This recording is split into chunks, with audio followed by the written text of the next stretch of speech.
Salam, hörmətli izləyicilər, videoya xoş gəldiniz. Bu videoda OTK-nın 11-ci siniflər üçün bugün keçirdiyi sınağın izahına baxacağıq.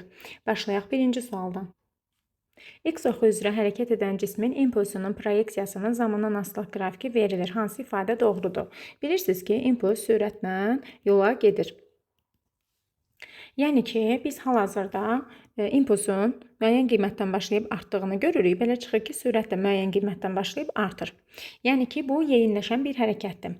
Əvəzləyici qüvvə sıfıra bərabər deyil, var, konstantdır. Yəni F əvəzləyici var ki, sürət dəyişib, təcil olub. Yəni bu yanlış fikirdir. Kinetik enerji dəyişmir, yox. YK bərabər mv kvadratı böl 2-dir. Burada impuls artır, sürət də artır. Hətta p kvadratı böl 2m-lə də baxa bilərik. Kinetik enerji get-gedə artır. Dəyişmir fikri yanlışdır.